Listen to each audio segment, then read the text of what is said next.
Hey guys, welcome to my channel, Farm Charm Chic. I'm Emily and I do DIY inspiration on a budget. Today I have some must-try farmhouse everyday decor items, so you'll definitely want to stay tuned. I am also doing a collaboration today with Theresa from Theresa B DIY, so let's get started. So I have this little hanging planter basket that I got at Dollar Tree. They have them every year in their garden outdoor section.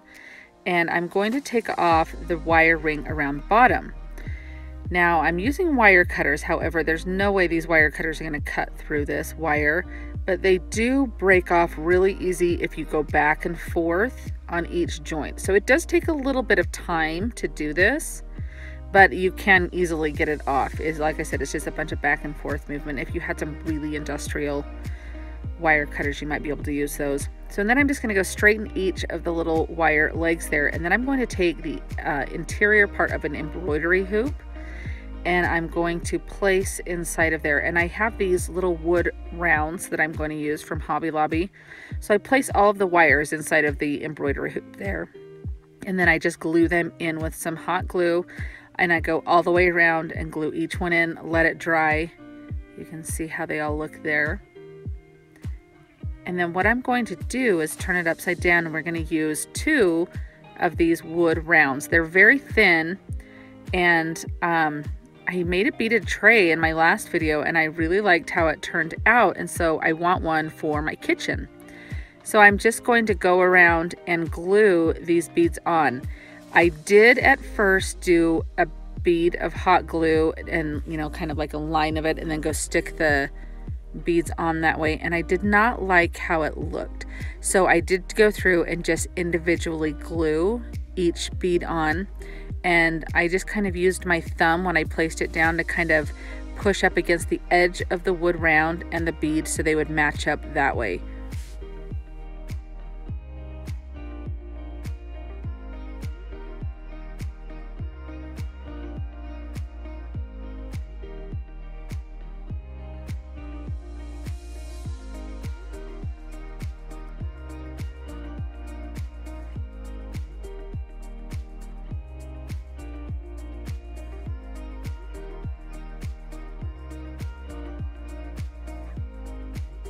After I have all of the beads glued on, I'm taking some antiquing wax.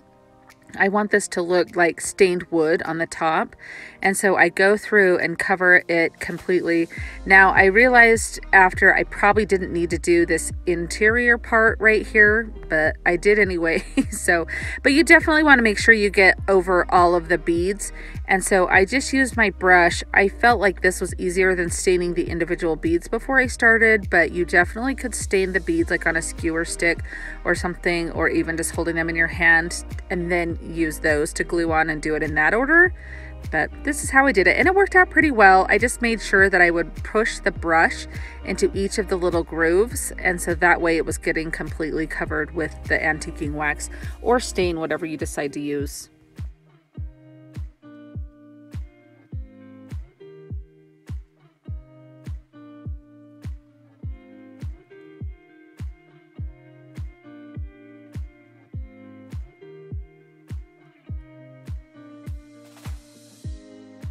Now, of course, I just go ahead and stain all the sides and edges of the second piece of the wood round, and then of course the top of the wood round that has the beads on it, or the other side, the flat side that the beads are not glued to, if that makes sense. And then I do just go around and do the embroidery hoop. I was a little nervous because I believe these are made from bamboo. I could be totally wrong on that, so don't quote me. I know nothing about embroidery hoops other than they give you a really good round shape when you need it. But I was worried that maybe the stain wouldn't stick because of the finish or anything, but they actually stained up really nice. So I do just go ahead and go around the whole exterior of the hoop and the interior. And then I'm going to take one of these little wood squares from Dollar Tree's crafting area to use to give a little bit more surface to glue on. And so what I'm going to do is put a little ring or bead of glue around the little ring there, and then I set it on top of the square, and then I do go in with my glue all around the interior to give it a really good bonding there. And then I do just take glue and put it all the way around the exterior of the ring. And I figured this is easier than putting the glue on top of the beads. And so I'm going to take the beaded tray and turn it over and set it on top. And that way I can kind of use my fingers to kind of mesh it up and make sure that the edges are all where they need to be. And then I want to make sure that this is centered. So I do just take my ruler and kind of draw a little square there around. And that way I know exactly where I'm going to place this down. And I'm very liberal with the hot glue. And so I do just glue that right on.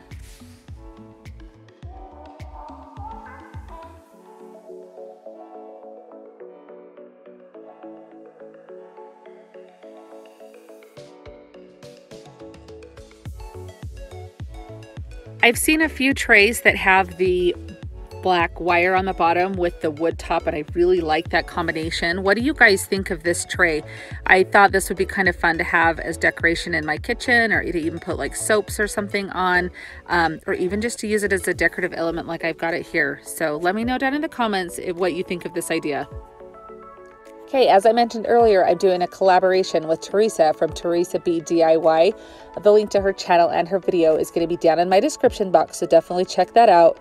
Look at her channel. She has got so many amazing videos. She makes the cutest DIYs. You guys are going to absolutely love her. Not only that, but during the month of May, all the proceeds she makes from YouTube, she is donating to the Fisher House. So you are definitely going to want to go check out her channel and learn a little bit more about that. But make sure that you tell her hi and let her know that Emily sent you. So this was a Christmas ornament tag. I'm not really sure. It came from Dollar General, but I know Dollar Tree has them too.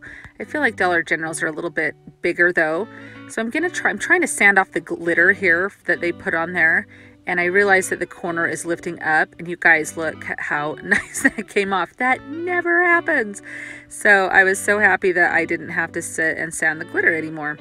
So I go ahead and give this a couple really good coats of chalk paint. You could use whatever color of paint. You could probably just use acrylic paint just fine. Just whatever you want your base color to be.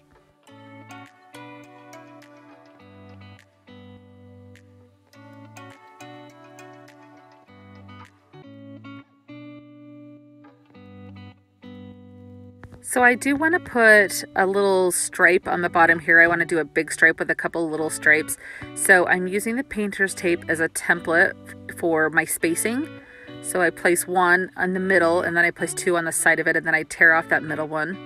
And then I go ahead and use some, I'm using celery color in Waverly's chalk paint here. And I just pounce along the edge to kind of make a seal around the tape. And I do a couple coats of that.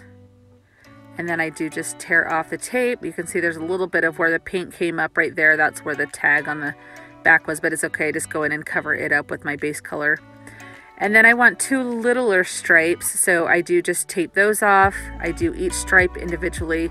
The same method, I pounce the paint on to make a seal there. Let it dry. I believe I do two coats on this as well, but I do it for two smaller stripes at the bottom.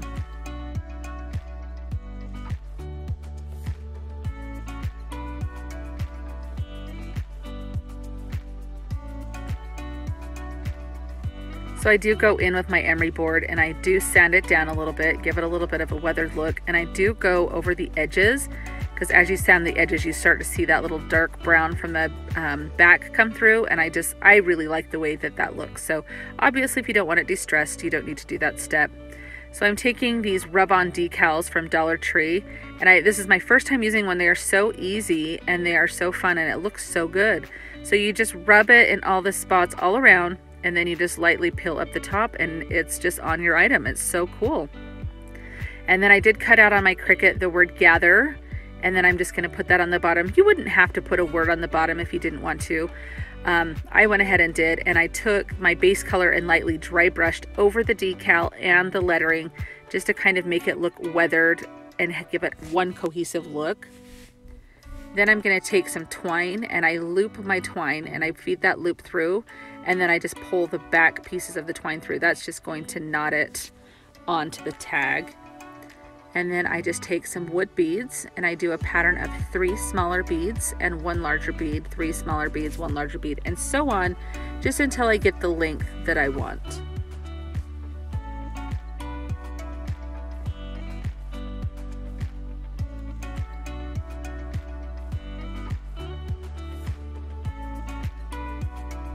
I want to make a tassel to go on the end of this, so I just take one of these wooden squares from Dollar Tree. You could use your hand, you could use a piece of cardboard, just something to wind it around to get even sized loops, if that makes sense, to do your tassel. And then I just tie off the one end with it and make sure that that is all secure. And then I go ahead and tie it on to the end of my beads right here.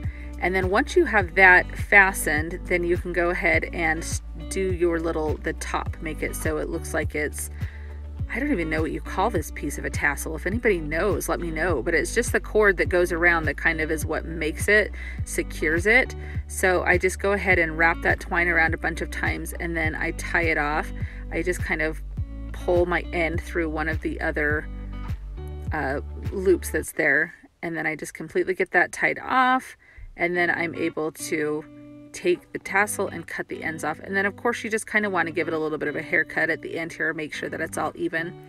Sometimes twine, I've noticed, goes a little bit wonky, and I've seen people use flat irons to kind of do that, so I'm gonna have to try that. But what do you guys think of this tag? I think this is so cute. I'm so excited to use this in my decorating. I just think that those decals are so cool. I really like how this turned out. Let me know if you guys have ever made any of these tags, or if you have used them at all in your decorating.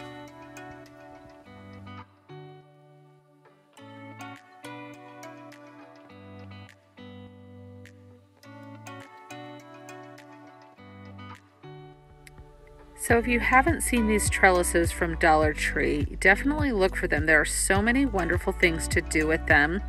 And I had this idea of doing a bird cage, and so that's what we're going to attempt today. So I'm cutting the bottom stakes off, and then on the sides they have like a little hook and latch where you connect each piece of the fencing or trellising together. So I do end up deciding I don't want to use those to attach my piece, so I cut them off each side. I'm just using my regular scissors. This stuff cuts super easy, sometimes almost too easy, and you kind of, it can break real easy if you're not super careful with it. So I'm taking it right here, and I want to take some of the zip ties. You can find these zip ties just in the automotive section at Dollar Tree. And I just go ahead and I put one on the bottom, and once I get the zip tie started, then I hold my trellis into place of where I want it closed, because I want that to look like it's one bar going up there. And then I just pull that very tight, and I do the same thing on the top portion here.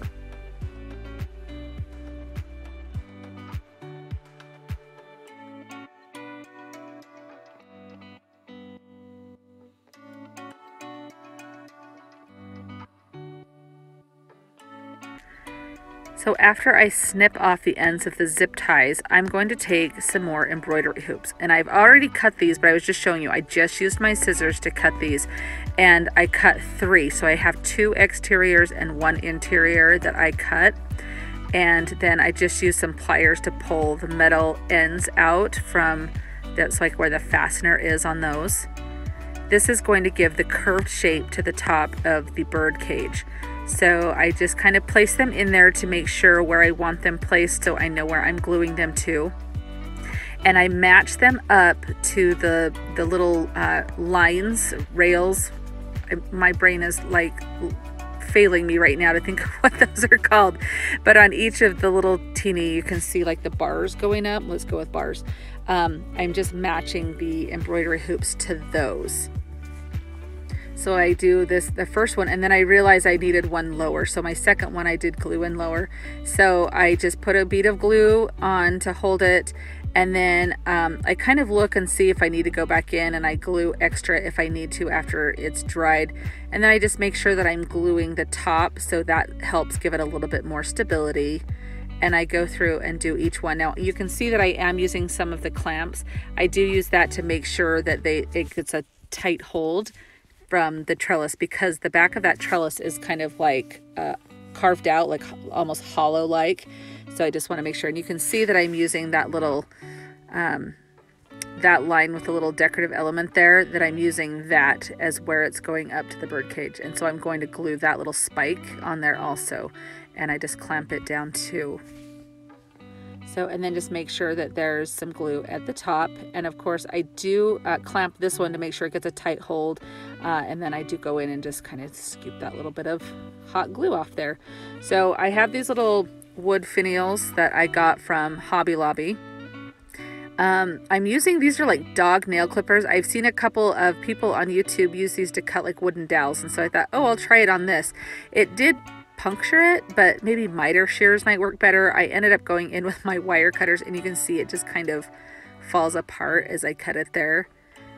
But it still gets the job done. I'm able to get it down a little bit, and then I just go ahead and sand the rest of the bottom off.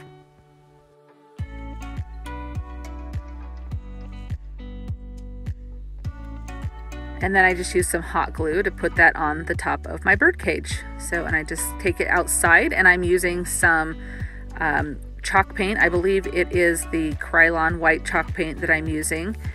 Any kind of spray paint color that you want to do this in, you could do it in white, you could do it in a satin finish, you could do it in traditional.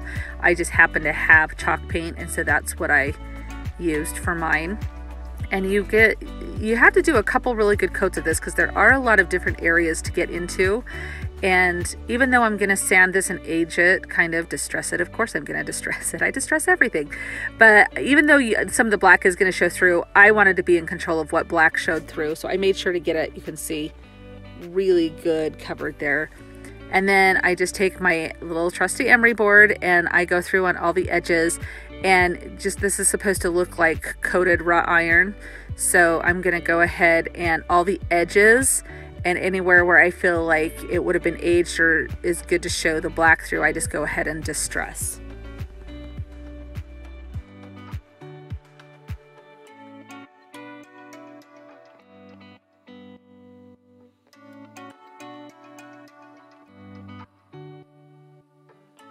Now obviously the embroidery hoops, if you sand those, black is not going to show through because they are a natural color. So I take my elephant chalk paint and I go through and just kind of age the edges of that so that way it matches up with the rest of the birdcage.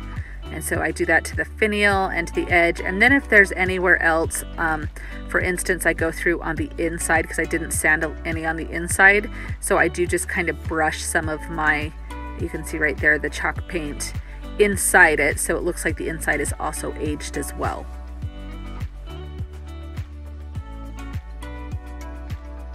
So what do you guys think of this? I am so excited. I figured out how to use this trellis to make a bird cage. I have seen these bird cages at different stores. They're so much money, but I thought this is so fun to put a little plant into. I think this is just super fun. It's got that good distressed look. I think that I don't know, I just absolutely love it. What do you guys think of this? Is this something that you would try?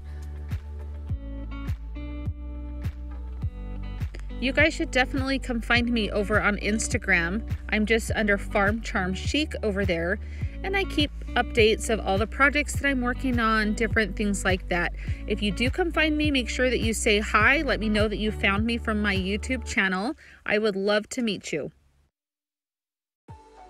This project, I was so nervous about how it would come out. So I did just buy one of these wood rounds at Home Depot. It was $11.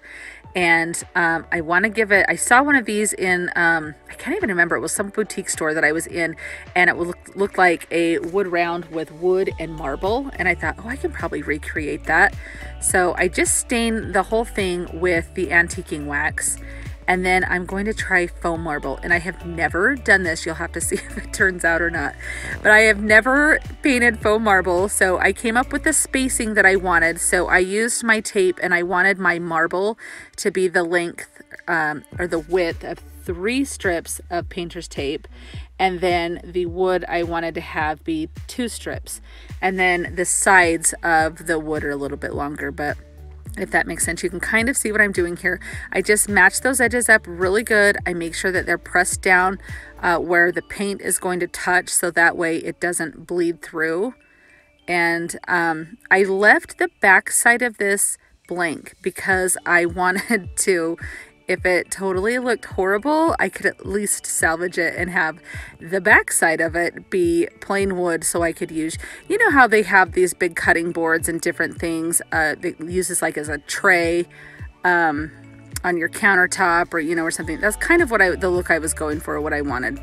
So I do just go and I pounce that paint onto the edge of the painter's tape to form a seal there. And then I take the marble right up to the edge because I want it to look like it goes all the way through. And then my thought was, well, if this turns out, I can always go back and add it to the back side. But I just did it on the top for right now, like I said, because then I could turn it over if everything went wrong and just use it as a stained piece of wood. And I could always sand it down also if it doesn't turn out. So, but I go on each section where my marble is going to be, and I just pounce along that edge, and then it takes about 2 or 3 coats to get it really thick. So here we go. I'm using some elephant chalk paint, and I'm using just a little brush, and you just kind of spin. I'm spinning and I'm pulling down, okay, to kind of give it the veining look there. You can kind of see in the upper right hand corner, I had got a couple of samples of marble from Home Depot, like in their countertop section, to kind of use as inspiration. So I spray it. I have water and isopropyl alcohol that I'm using here. So I spray it and I go over it with my brush to kind of soften it. And I'm like, this looks horrible. Like, this is gonna be the biggest fail I've ever done. So I wipe that off, and well, I try to blot it because I think, oh, and I'm like, nope. So I wipe it off. So I'm gonna try down lower. So I spray it with some, this is the isopropyl alcohol with the black spray pump there that I spray on it, and try the same thing down here to see if that works any better instead of water. And I spray some more on it, and I keep dabbing, trying to soften that. And then I'd go in with my baby wipe and kind of, you know, dab it. And I'm like, it looks a little bit better, kind of. And then I go in and darken the veining there. And then I just totally go blot that with my baby wipe there. So I'm taking you guys through the whole process so you can kind of see exactly what works, what doesn't. So, and then you just kind of pick where you want your veining to be. And I realize while doing this one right here, I realize it works better when it's a wet surface. And so, because I've sprayed so much of the alcohol on there. And so you just kind of spin your brush in your hand as you drag it to create those lines. And then I did not love going in with my big brush to kind of dab it, even though, now I did not look up any tutorials or anything. I have just seen a couple of things here and there, like in reels of people on Instagram of people doing this. And so I just kind of went off of what I had seen there and thought I can figure this out. So just wait and see the end to see if I really did figure it out. But yep, you can see me just going through here with the veins. And I am softening it on this one. But like I said, I don't know that using the brush to soften it was my most favorite method. So I don't know that I would do that. So, but I did find that working with a wet surface works better. So I feel like it's starting to look a little bit better, but I sprayed water and alcohol all over this section. You can see me doing there. And then I go in, and this is where you can start to see the veining almost like bleed, if you will. So you watch this here.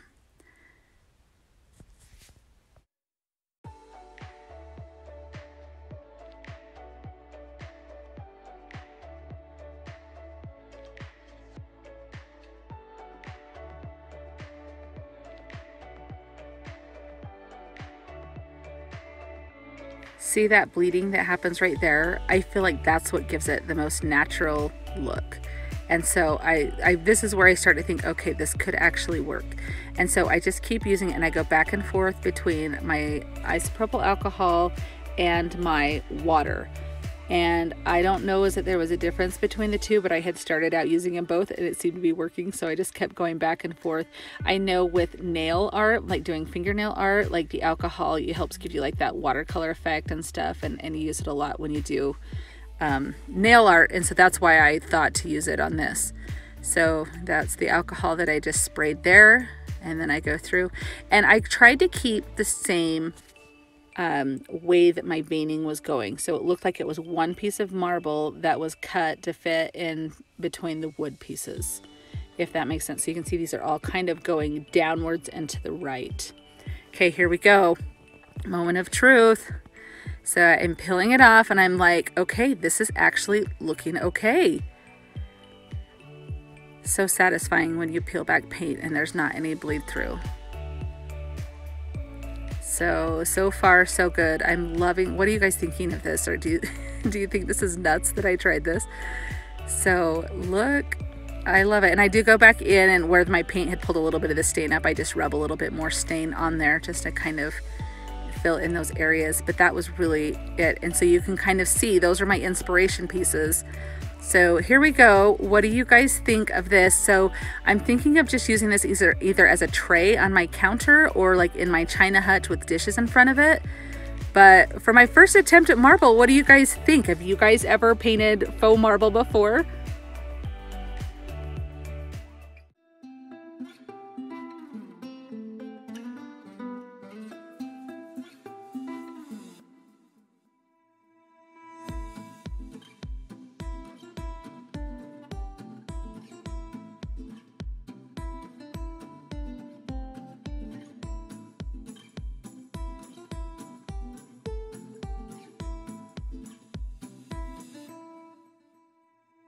Now that you guys see everything together, what do you think? As usual, I want to know down in the comments what your favorite project from today was. Also, make sure you check out that description box and click on the link to check out Theresa's channel and her video that she did today. She's got some amazing projects you are not going to want to miss. As usual, you guys are amazing. I want you to have a wonderful day. Hey guys, thank you so much for watching today. If you liked the video that you just watched, here's another one that you might enjoy. Also, I would love if you would consider subscribing. And if you do like the videos that you're watching, remember to hit that like button. Thanks so much guys. Have an amazing day.